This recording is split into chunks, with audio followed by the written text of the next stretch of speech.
the full cost there. There's a little icon if you click on the bunker that lets you just destroy it and you get all your money back. And so a lot of better Terran players will just make extra bunkers while they don't need the resources. Although look at this, it does look like Liquid Nazgul gonna be able to lock down this expansion down here, which is good because he doesn't have his own third expansion or his own third base to answer for that. So now he's going to move in right now to try and break that, and two barracks are going to, barracks, I don't even know if that's a word, but they're going to continue the wall right there. So I think that the little one will be okay for now.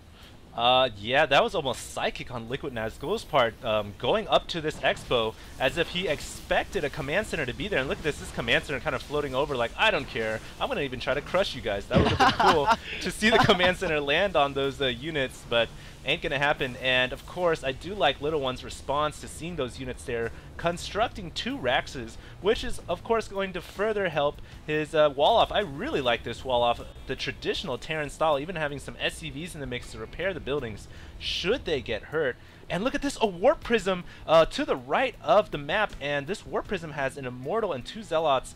I'm not sure if that was a drop or anything, but there are some Marines inside of Little One's base, so perhaps there was something going on. Meanwhile, down in the bottom right-hand corner, another barracks. What the heck is this barracks doing here? Going down.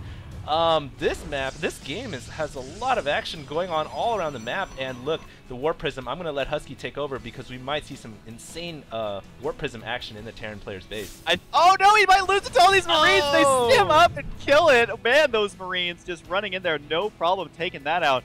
Now, a little bit before, I think he was attempting a drop there, and you got to remember, 2 Zealots, an Immortal, and the Warp Prism, so that is quite the hefty fine to pay there for not a lot of damage. And so Liquid Nazgul, yeah, he was able to lock down that command center, and that command center was definitely flying in the wrong neighborhood, but it's not in the red, so it hasn't been repaired yet.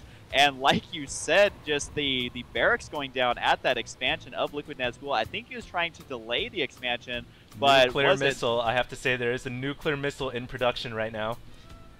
That is sweet. Unfortunately, it doesn't tell us when they actually launch one, as far as I've been able to tell, so hopefully we do get to see it. But seeing a nuke at a high-level game like this is going to be insane. 2 Colossus on the way now for Liquid Nazgul. One of them actually just finished, so both these players are going to be macroing up like crazy, and that is a lot of Immortals. I can tell you from experience, the more Immortals you have, the better. The amount that Liquid Nazgul has right now is a very healthy amount, especially against these siege tanks and stuff. The shields, they just, yeah, have no problem because they're made to counter the tanks. But at the same time, just looking at the units for both players, they're just both macroing like crazy. 58 SCVs for the Little Ones, so definitely a lot of income there.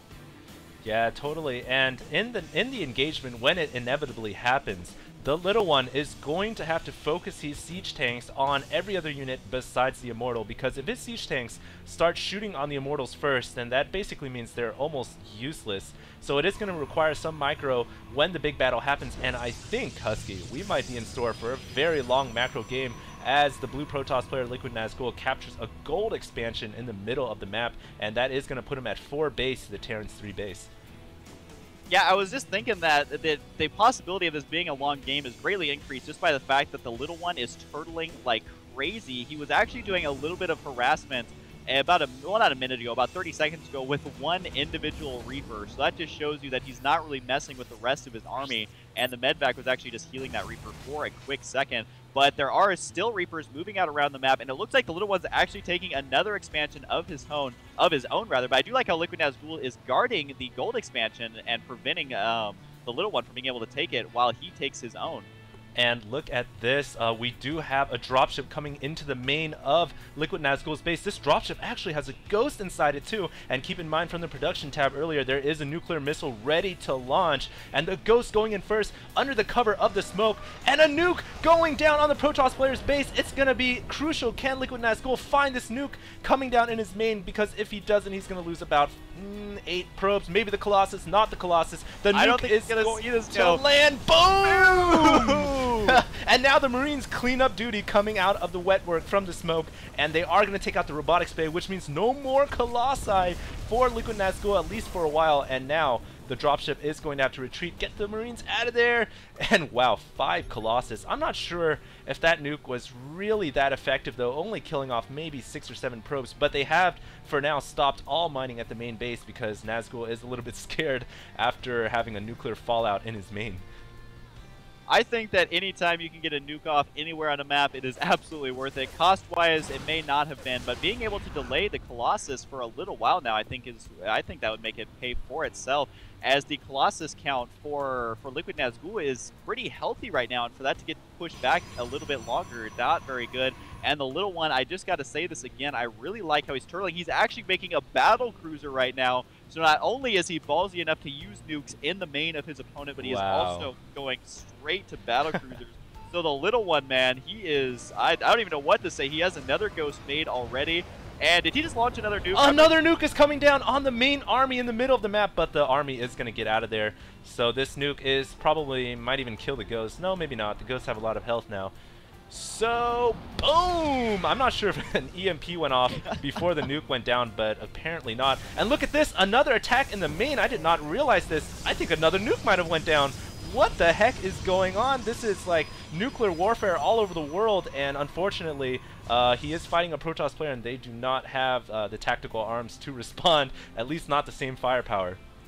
Yeah, that is absolutely crazy. I think what he did is he fooled us as well as fooling Liquid Nazgul, because he actually launched, I think, 2 nukes at the same time. I'm trying to find if there's 2 Ghost Academies, but there was the little charred remnants from the nuke there in the main, so he must have launched one there as well and tried to get lucky on nuking the main army, but that's something that's very difficult to do, because as soon as you hear that there's a nuke, you do want to move that army right away. And so right now I would definitely give the advantage to the little one, but look at the income for Liquid Nazgul. That gold expansion, the high yield, is really starting to kick into overdrive here, as he's also securing another expansion. So pretty soon, if this game goes on much longer, I don't think there's going to be any expansions left. And he actually just blinked over there, so people who always complain that blink is never used, we just saw it right there, and this expansion going to go down. Yeah, totally. One thing I gotta say is, while this expansion is going down, I think I just heard another nuke. And I don't know where it is, so... It's at the gold expansion! Go to the gold expansion! Oh, here it comes! Oh my gosh! I think all the every single probe, boom, is gone! Oh my god, that is disgusting here. Apparently they have to keep pausing the game, but because of the strain. But now there's going to be a big attack. It looked like he was trying to take a little bite of that, see what's up there. But wow, just the turtling power of the liquid, or of the little one, not the liquid one, is so strong. As soon as he saw an attack going up there, 2 SCVs, boom, putting down a supply depot.